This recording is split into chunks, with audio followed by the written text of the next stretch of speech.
From the Kolkata studios of Republic TV, it's time for Arnab Goswami on the debate.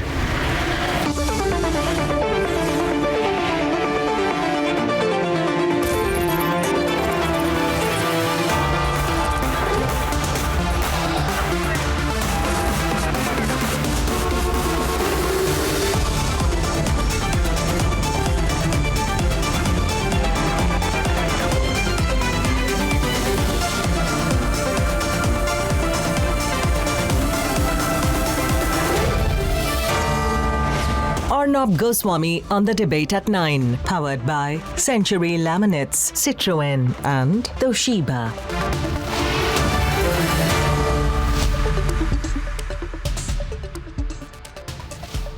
Good evening and welcome. Ladies and gentlemen, today the Prime Minister in his first visit abroad since the pandemic reached Bangladesh. He was personally welcomed by Bangladesh's Prime Minister Sheikh Hasina as he joined the celebrations to mark 100 years since the birth of independence leader Sheikh Mujibur Rahman and 50 years of Bangladesh's independence. This visit in itself is telling of Prime Minister Narendra Modi's unconventional foreign policy. Just look at the Prime Minister's messaging. He's telling the world that for India it is neighborhood first. The Prime Minister addressed the National Day event in Dhaka and said, "I also salute the brave soldiers of the Indian Army who stood with the brothers and sisters of Bangladesh in the Mukti Juddha or Liberation War." So the Prime Minister was reasserting the role that India always has played in the region by reminding them of the time that the Indian Army brought over 90,000 Pakistani soldiers to their knees in surrender. And consider the messaging when in the most front-footed statement of foreign soil he said, "The Dhaka-Delhi relationship will not break down under any type of pressure and will never fall prey to any kind of diplomacy." He did not name the country, but the message was loud and clear. So while detractors use every headline spun by some foreign rags to raise alarm about India's deteriorating relevance in the changing global order and other rubbish like that, and Lutyens runs down every foreign policy decision of the Prime Minister, the proof of the pudding is in the eating.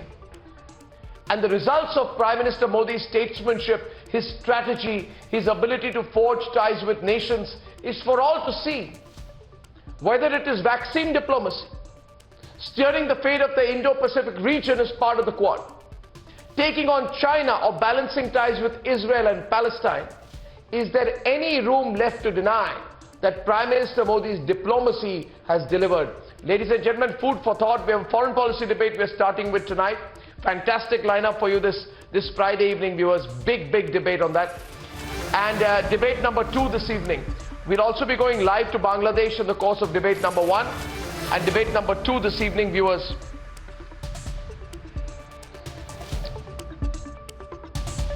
In Kerala, there is an investigation by the state government against the Enforcement Directorate, setting a dangerous precedent there. And debate 3 tonight. Most bitterly fought elections. Tomorrow's the first round of voting in Bengal and Assam. Ladies and gentlemen, all this and more tonight, and here are the headlines this Friday evening on the debate tonight.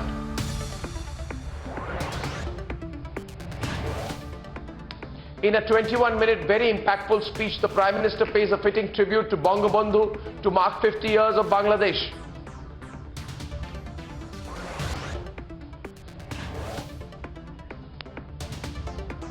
From vaccines to people connect, Prime Minister Modi sets a benchmark for neighborhood diplomacy.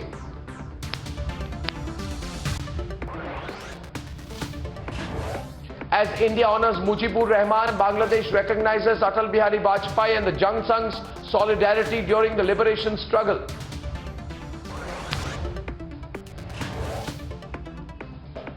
Ahead of elections, the Kerala government orders a judicial probe against the Enforcement Directorate for the gold scam investigation.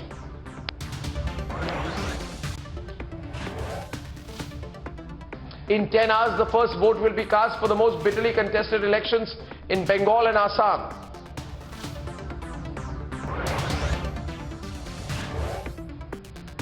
A night curfew imposed in Maharashtra as COVID cases touch a record high. The focus now on ramping up vaccination.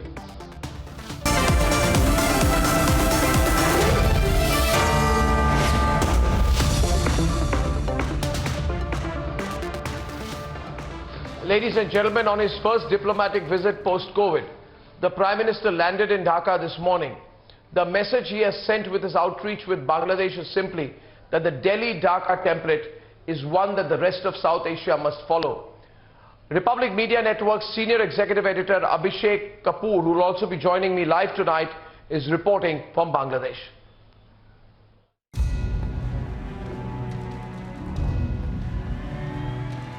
When Prime Minister Modi landed in Dhaka, he came with a gift of 1.2 million doses of vaccine for Bangladesh.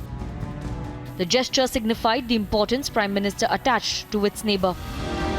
It's a civilizational, cultural, even an umbilical link that makes Prime Minister Narendra Modi come to our eastern neighbour Bangladesh on his first trip abroad post the COVID pandemic restrictions, as he participates in dozen-odd events to mark the golden jubilee of the birth of Bangladesh and the centenary of its founder, Bangabandhu Sheikh Mujibur Rahman. From a ceremonial welcome,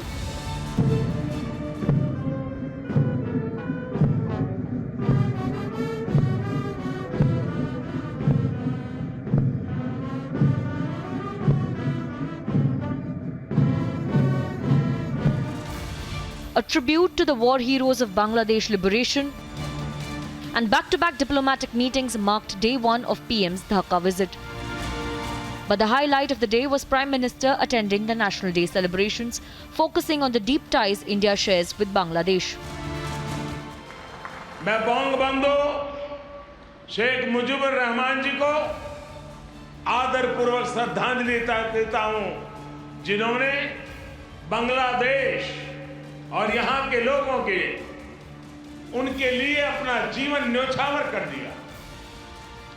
हम भारतवासियों के लिए गौरव की बात है कि हमें शेख मुजीबुर रहमान जी को गांधी शांति सम्मान देने का अवसर मिला।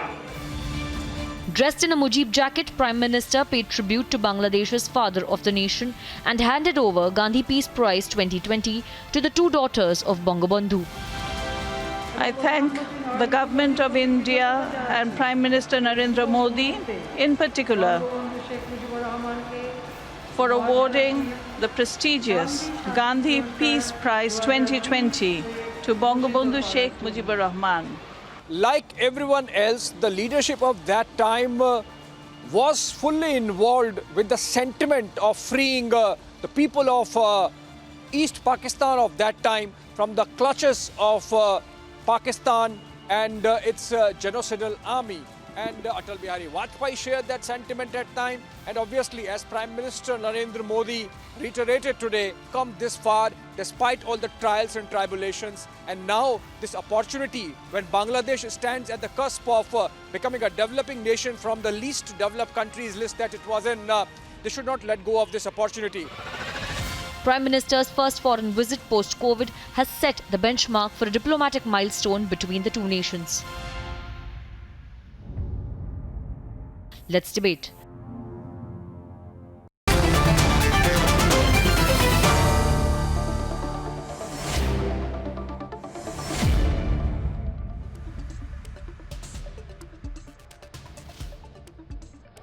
And on the panel tonight, I have fantastic panel: G. Parthasarthi, Sushant Sareen, General Bakshi, Shriram Cholia, Professor S.D. Muni, Professor D.K. Giri, Professor Sanjay Bhardwaj of JNU, and of course Gaurav Bhatia, national spokesperson of the BJP. I'd like to go first, however, to Dhaka, where we are joined by our senior executive editor Abhishek Kapoor and also very well-known national security analyst Nitin Gokhale. Abhishek and Nitin, you've been there reporting, you've seen the atmospherics, you've heard the speeches. What is your take? What was the most important messaging? Let me start with Nitin, you first, and maybe Abhishek can take it from there. Nitin, what was the most important messaging in the Prime Minister's speech today at the National Day event?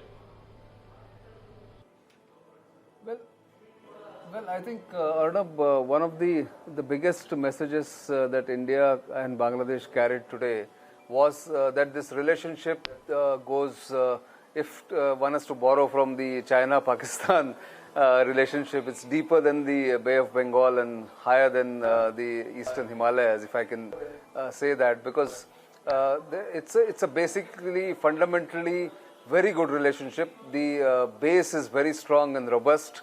But after 50 years of that relationship, which has seen several ups and downs over these 50 years, now both countries are ready to take it to the next level, make the leap of faith.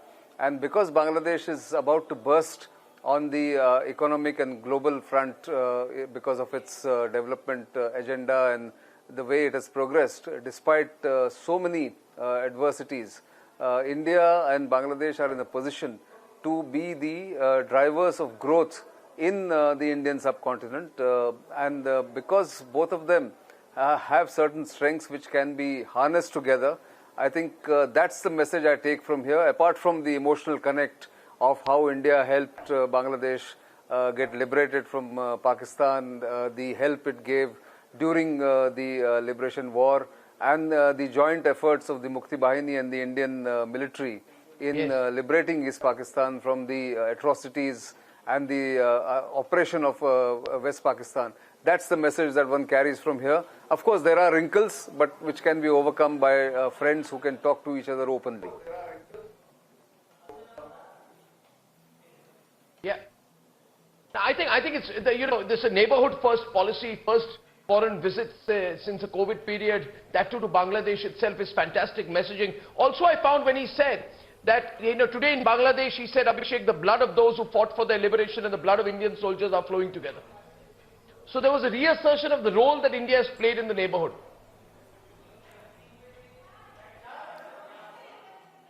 Well, absolutely, Arnab, and it went right up to his own participation in whichever way, small way, in terms of participating in the Satyagraha to support the sentiment of Bangladesh at that time. Prime Minister recalled how he must have been in his early 20s, and on the call of Atal Bihari Vajpayee, he participated in the Satyagraha in Delhi and went to Tihar also. In fact, there is a book he wrote post-emergency in which he actually recalled that incident as well. But having said that, Arnab, my takeaway, because you asked, I have been mentioning this in my coverage since morning, that Prime Minister has sought to provide a template. If Pakistan is a template in South Asia, Bangladesh provides another template, which is of working in a fashion that you contain the extremities in your society, restrain those extremities, and focus on those thoughts which bring peace, which bring harmony, which bring prosperity. And the fact, as Nitin mentioned, Bangladesh is on the cusp of changing from an LDC, a least developed country, to a developing nation anytime soon by the United Nations and World Bank, clearly shows that if you work with the focus in mind, you can achieve that. Yeah. I think Prime Minister wanted to underscore that. I think this sets up the clearly said absolutely that, this can be replicated in South Asia as well. I think this sets up the debate quite well. Abhishek and Nitin's comments right there from Dhaka. General Parthasarathi, may I say, take some liberty at this point and say that a certain group in Delhi must be wrenching its teeth tonight. They must be saying, we work so hard. We use the quote-unquote migrants crisis to abuse India globally. We use the congregation of a few hundred rowdies who call themselves farmers to abuse India internationally. We just set it up to say that, India's image should be destroyed globally, but suddenly Narendra Modi emerges as the #1 vaccine diplomat. India becomes the greatest supplier of vaccines to the world, Bangladesh and Pakistan included. And when Prime Minister goes to Bangladesh, the sheer stature, the way in which he is respected, the kind of body language, all the effort of a certain lobby to run India and Narendra Modi down in the global order for over a year comes crashing down. That's just an observation from mine. Maybe you'd like to add to it. And what do you think when you're seeing these pictures from Bangladesh, Partha? Well, very fond memories. I'm one of the few people alive now who was in Moscow negotiating the Indo-Soviet treaty at that point in time. And really what his great, Mr. Modi's greatness emerged in something else which everyone is missing out. He, in an audience in Bangladesh, he praised Mrs. Gandhi's handling of 1971. And that is statesmanship. Incredible. That when you step outside the borders or are dealing with foreigners, Yeah. you leave politics behind you. I'm afraid that consensus does not exist today, and it's very regretful that when there are incidents when soldiers lose their lives, people are scoring debating points. Whether our mirages flew somewhere, whether they attacked something else. This is ridiculous. This is not what I grew up in. This is not the democracy I knew in India.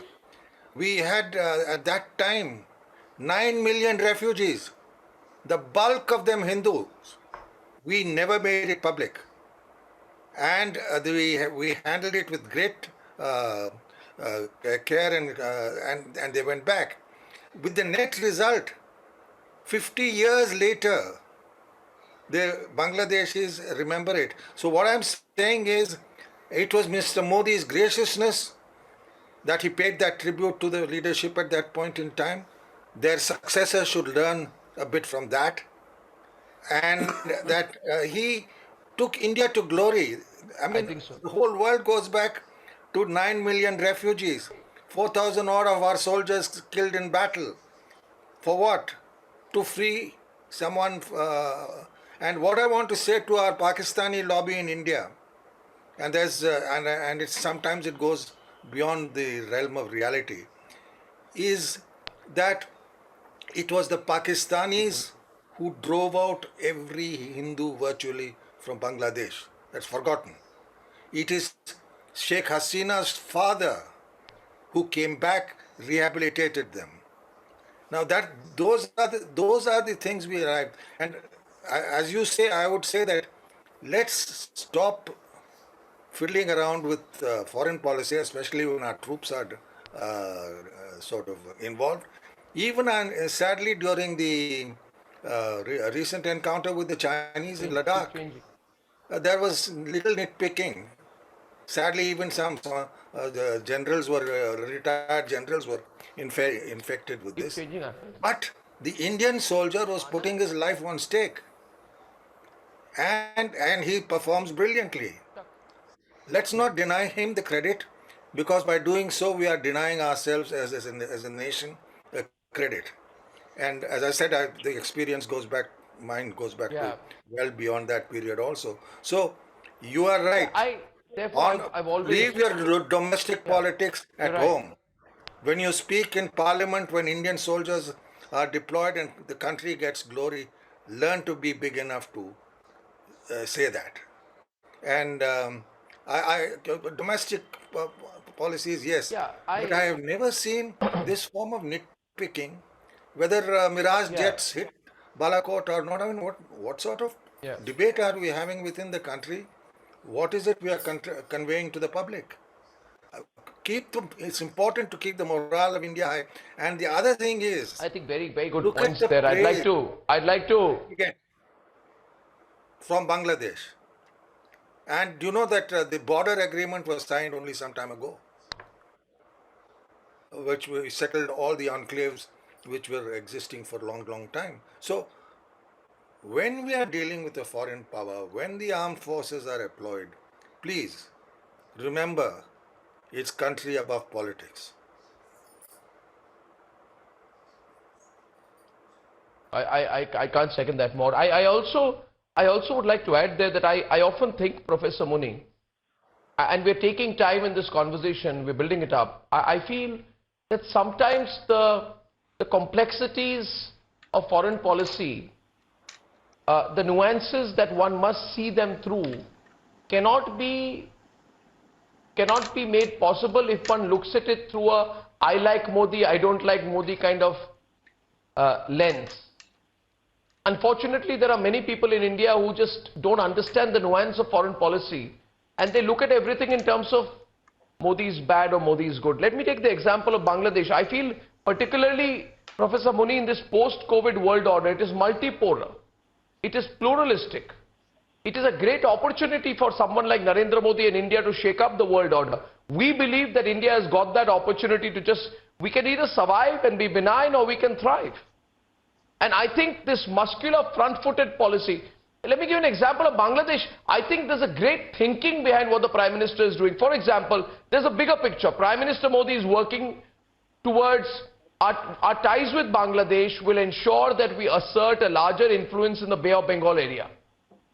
And that in turn will be crucial in improving our ties with Japan after Prime Minister Modi and the Japanese Prime Minister spoke about cooperation towards realizing a free and open Indo-Pacific just weeks ago.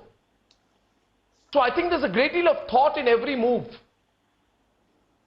And the time has come for us all to appreciate the intricate way in which Prime Minister Narendra Modi is weaving a new foreign policy for a front-footed India. Professor Muni. Well, Arnab, Bangladesh is a very critical and one of the most important neighbor as it has emerged today under India's neighborhood first policy, as you underlined very rightly. And I must say that there are three aspects of it. One is that the tying up of our history, which Prime Minister underlined there. You are right that it is not only a personality-based relationship, it is a relationship based on interest and aspirations together. So both at the bilateral level as also at the regional level, I think the relationship would grow further, unfold further in a very positive manner because we are tying up our aspirations and future together. Whether it is bilateral context, whether it is Bay of Bengal context, or it is Indo-Pacific context. In bilateral context, we are recreating links which were broken in terms of connectivity, in terms of road, in terms of air traffic, in terms of waterways.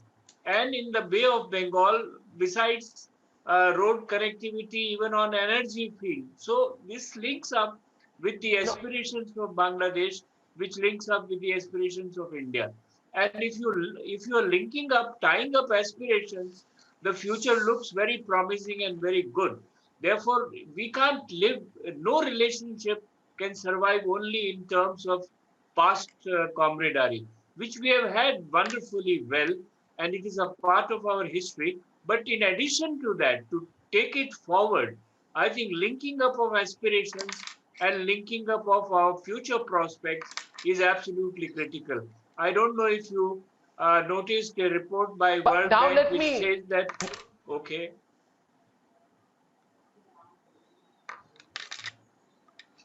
No, I'm just sorry to intervene out there, Professor Muni. I now want to take the discussion to a broader level of the way in which Narendra Modi has directed foreign policy. We have not, in my view, given him enough credit because what Narendra Modi has done for India's foreign policy is something never seen before. For example, look at Africa.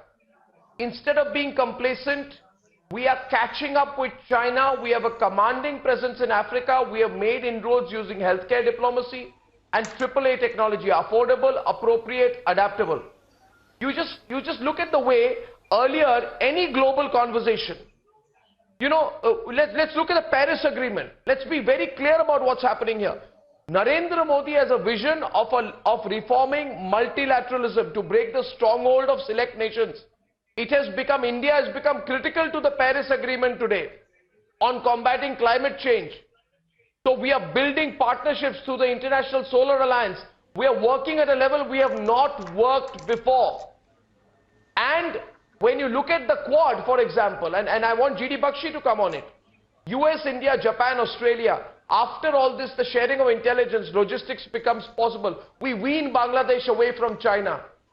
It's all part of a larger global game, General Bakshi, that sometimes in isolation, when you have these shallow arguments put by pamphlets, digital pamphlets, which are given too much importance in Delhi, the anti-Modi brigade, I don't think they've understood all of this in its complexity. I think it is incredible what the Prime Minister has achieved. Incredible. Bangladesh is just one inflection point.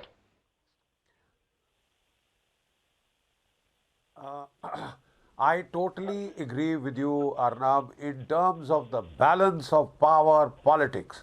China is the new rising aggressive power. And to balance it, you need extra regional balancers like the United States, like Japan and Australia. And the very fact that we have formed this kind of a quasi alliance, has got China very worried, and this is a competition that is on. You can't go away from it. On a more personal note, Arnab, may I just recount, with your permission, that my batch, we were at the cutting edge of the Bangladesh war. We were second lieutenants, 20, 21 years of age, when we were commissioned a month before our schedule, given 10 days leave to see Mama, Papa, into the battlefield. On the very first night of our service, so many of my friends died, so many lost their legs, so many lost their arms. But we are very proud, Arnab. We are very proud that in just 13 days, we had broken Pakistan into two. That we had marched 550 kilometers to capture the capital city of Dhaka and force regime change. And we saw 93,000 prisoners of war, the largest mass surrender after the Second World War. All this was possible due to the sacrifice of the Mukti Jodhas, who for 8 months fought Pakistani genocidal army alone. And Arnab, I'm very sorry to put in a discordant note, but you can't impart a Gandhian spin to this struggle. I'm very sorry to state, with the greatest respect for our Bapuji, but the fact of the matter, it is one of the bloodiest struggles in recent history. You heard that. Fantastic. The Pakistani Strong point crackdown made there. DK Giri is listening quietly. was, excuse me, can I please finish? Hello. The Pakistani crackdown in Bangladesh was worse than the partition of 47. 3 million Bangladeshis killed, right? 1 million women raped, 10 million people, 80% Hindus, pushed out into India to destroy our economy. And then we had no choice but to strike back. China was with Pakistan.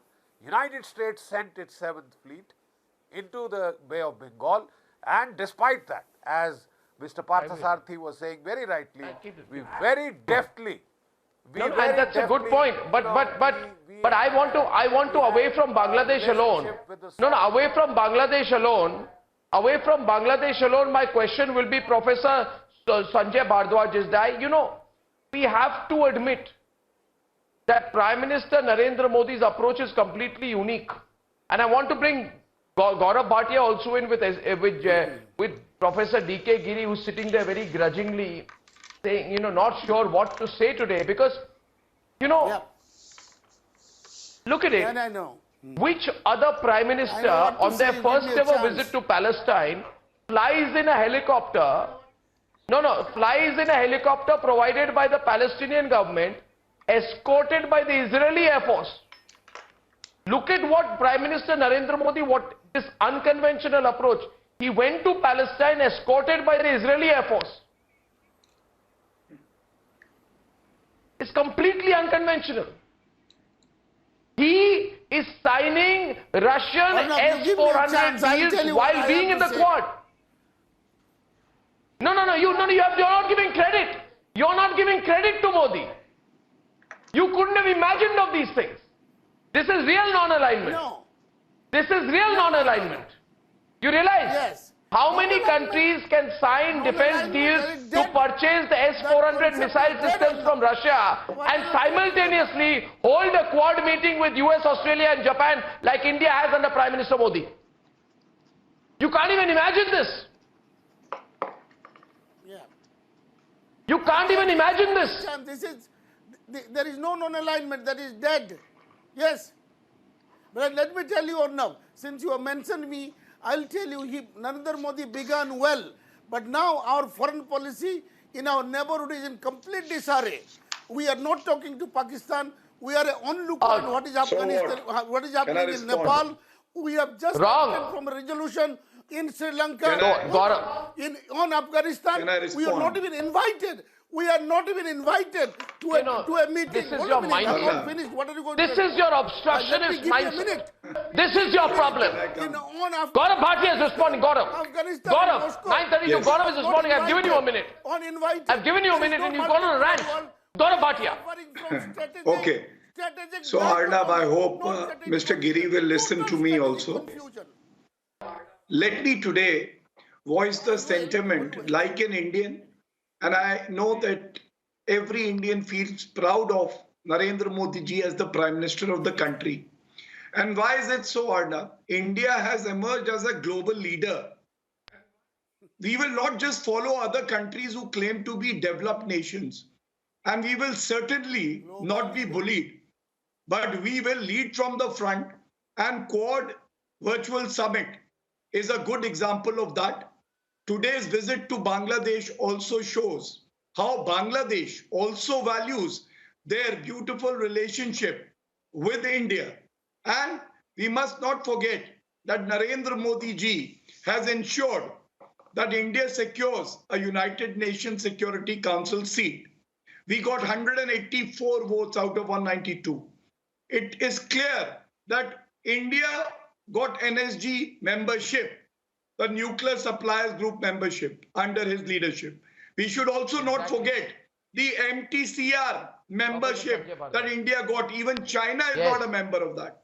Why should we forget that Article 370, when China, to help Pakistan, wanted to table a resolution, it was defeated. And do you know why? Because India has emerged now as a global leader. And the strongest point that I want to take forward what Partha Sarthi ji said, Narendra Modi ji, Arnab, if I may just complete myself, Arnab, please. Narendra Modi ji has shown that on foreign soil, India is united. And if there are differences, they are meant for home politics, not to be taken on foreign soil. And India has also shown that we recognize and we remember and we are proud of the sacrifice made by our martyrs, even after 50 years. He did not forget to mention the brave soldiers who laid down their lives for a cause that India believed in. And thus, I think it is a historic visit. The naysayers will keep on saying that India has failed. It is out of jealousy, it is out of pain, it is because of lust of power and nothing more. I think I'll join. I'll join Nitin also in this part of my next question, and maybe I'd toss it to Professor Sanjay Bhardwaj after that. You know, many people are liking this. You know, I gave some examples about Nitin unconventional approach, and people say, "Oh, Narendra Modi is good at the balancing act." My personal view, Nitin, is that Narendra Modi does not do a balancing act. Narendra Modi is one of those people who is absolutely clear. He has no personal interest in his foreign policy. He is one Prime Minister who has clearly put nation first. One example of this, and that's why even his greatest critics or protagonists on the other side understand it. Actually, let me go to Sushant on this, and I'm getting Sushant and Professor Sanjay Bhardwaj. I'm coming back to you, Nitin, after that. You see, Professor Sanjay Bhardwaj, how many countries, how many prime ministers can lead a government? We develop we can manage to develop a port in Iran that will be ready to start full-scale operations by May, while also having successful relations with Israel, Saudi Arabia and the UAE. I'll give you one other example, which is absolutely striking. We have signed multi-$100 million deals with Israel for assorted material, defense included. But at the UNHRC, we also condemn its actions against Palestine.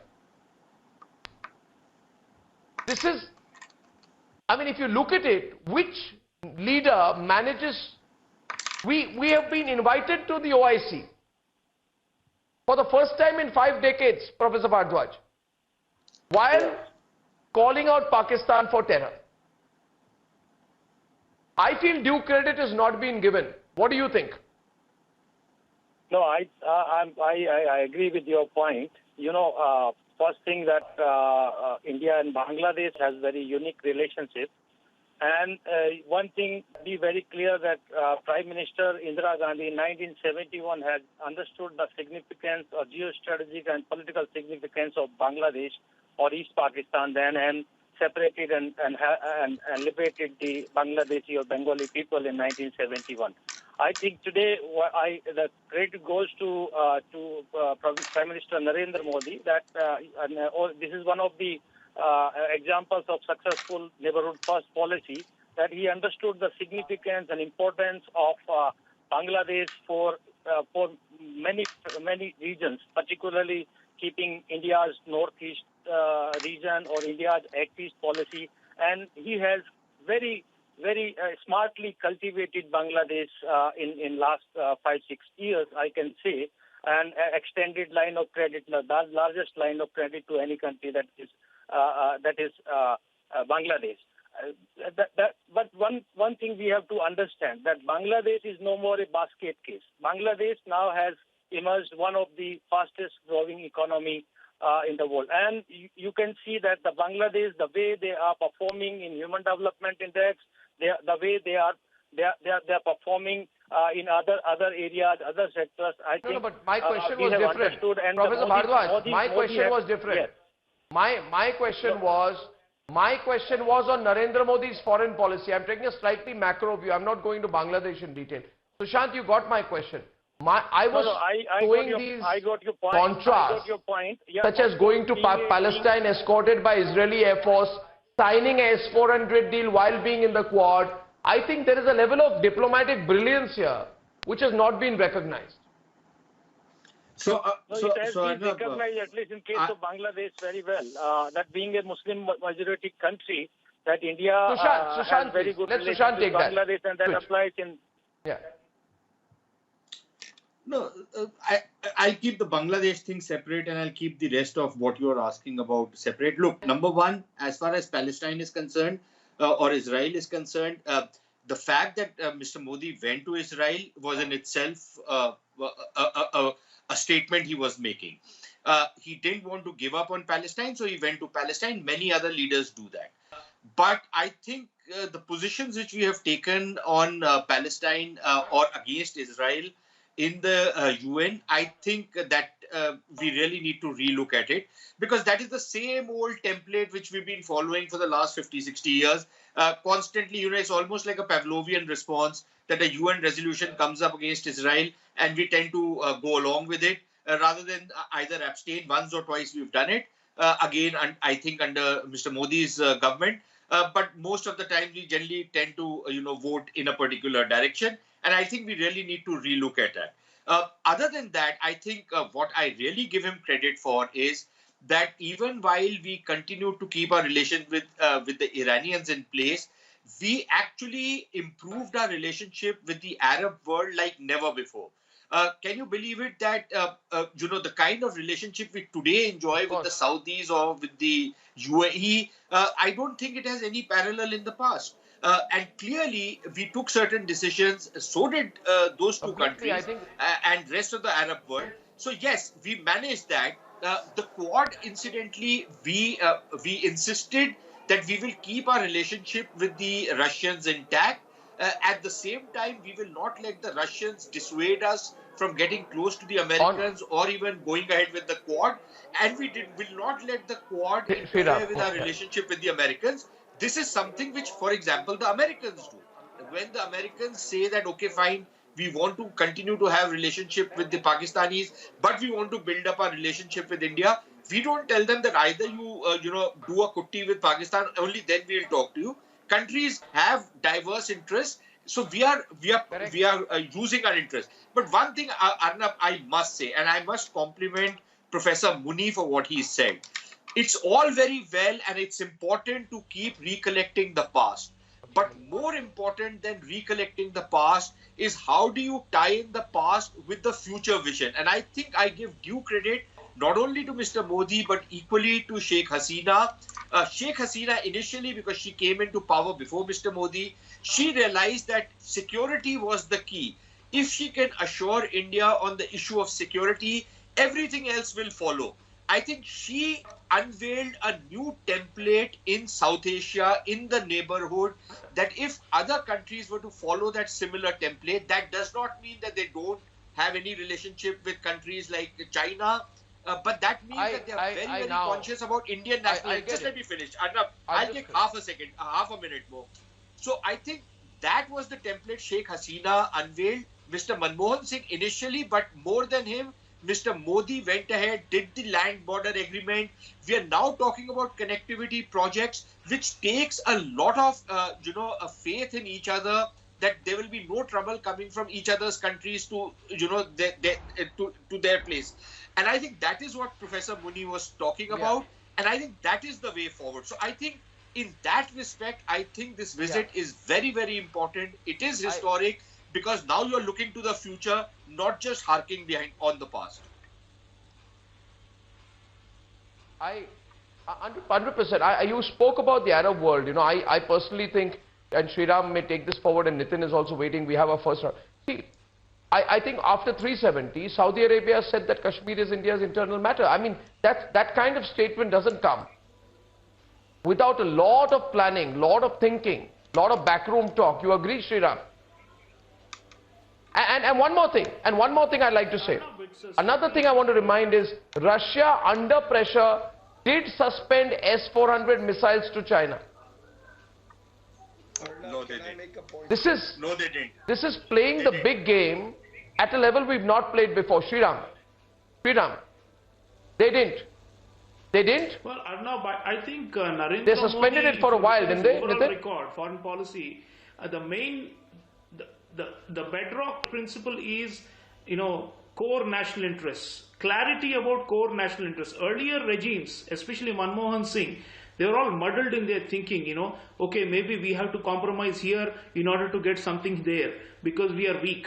But Modi's, self-confidence and clarity about national objectives, that you have to give it to him, hats off, because that's how he is able to push the boundaries you're talking about with adversaries, how he is able to thread the needle, how he is able to find the optimal balance which suits our national interests and which advances our security and our economic benefits. So I think on those fronts, he is very, very sharp, and that's very surprising. People thought when he came in that he didn't have the foreign policy acumen and experience, but he has shown 7 years. He is now a global statesman, and he's someone who offers solutions to the rest of the world, not just to neighboring countries. People look up to him. So you're right, there is a lot of malicious propaganda against him from some Western liberals and Islamist circles, trying to run him down, saying democracy is in danger, he's a bad leader, he's divisive and all. No, I think it's more internal. The third largest Muslim majority country in the world has welcomed him with open arms. That shows he has been able to find the balance and sell India in a way that makes it much more attractive to the world, That's a showmanship. You have to give it to him. There's been no leader like him, not even Nehru can match what did they do? the kind of showmanship what did they do? What did they do? On the world stage, So what did I would say to the contrary? What did they do? What did they do? Let me ask. Nitin, let's go back. What did they do in 2013? When the Congress was there, they withdrew all subsidies on cooking gas and kerosene to Bhutan. I mean, Manmohan Singh's foreign policy was about attacking Bhutan with all our strength. It was madness. So I don't want to list out what they did, but I was drawing out the comparisons. Nitin, yes. Nitin Gokhale. Yeah, Arnab, let me say this, that the largest number of vaccines that India has given to any country is to Bangladesh. Now, that's neighborhood first policy, and Bangladesh is India's closest neighbor in the east. Bhutan, of course, is one of the pillars of India's foreign policy in the neighborhood. But Bangladesh has delivered, and Sheikh Hasina must be given credit for this, right from 2010 onwards, when she has delivered on arresting insurgent leaders, handing them back to India. She's started that process with India, and today I think Bangladesh is now looking at India as a partner for not just development but for connectivity, and acting as a bridge between South Asia or Indian subcontinent and Southeast Asia.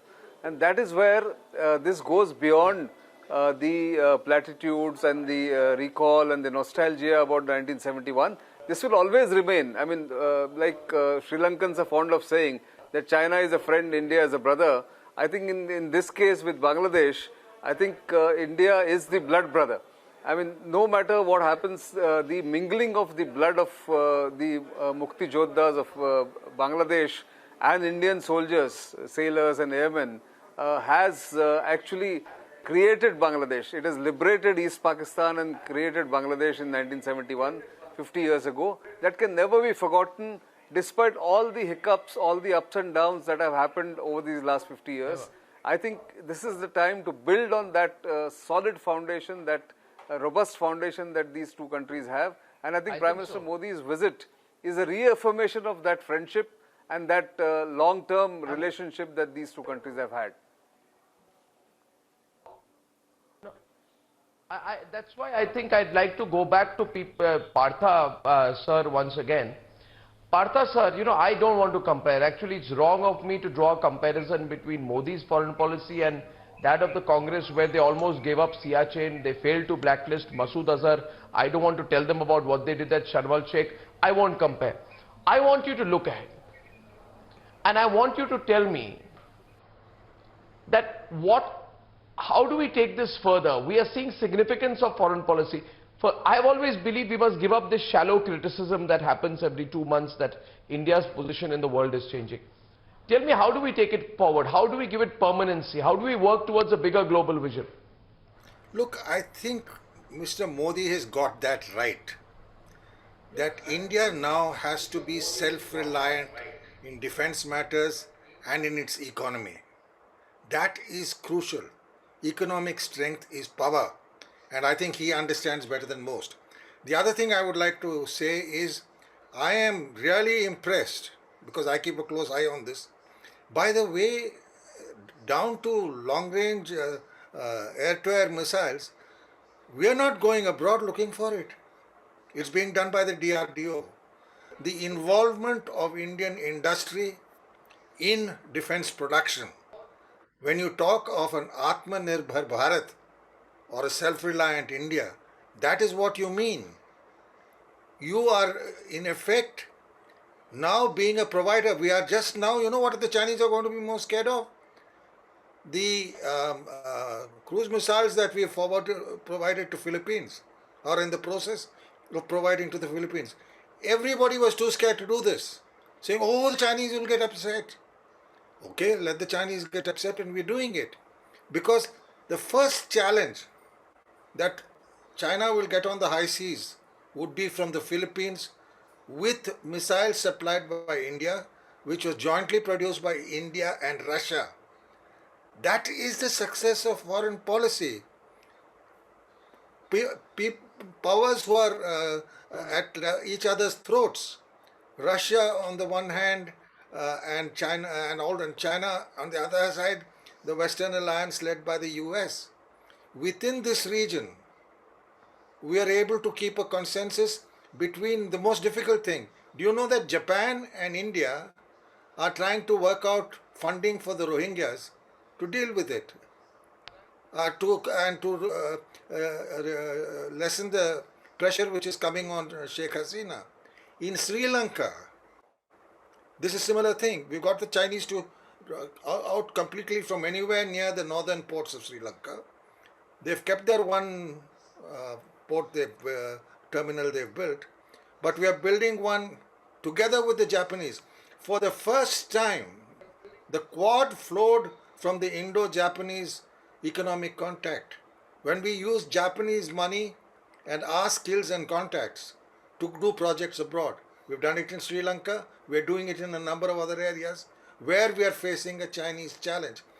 Mr. Modi is the first politician I've seen for a long time who is willing to play the game of balance of power. He understands power and he plays the game of balance of power, which we have not done. Oh no, that's vulgar. We have our high principles, morals and blah, blah, blah. But look at the way he's handled the Middle East. And you know, one more point I want to say. The Middle East success also built on the stupidity of Imran Khan, who went around wanting a new alliance, and we grabbed the opportunity with the Saudis and the UAE. And we also did other things for the UAE, which we can't say here. Well, I think... But the fact of the matter is, it's in his DNA. He's an activist. And he doesn't sit back. That is the difference. Well, I think This has been a wonderful conversation. It's not been a debate, but I've enjoyed it. My only message would be to the negativity brigade. They are constantly bludgeoned by Prime Minister Modi's unconventional foreign policy. To the negativity brigade, I want to just say, you don't get it.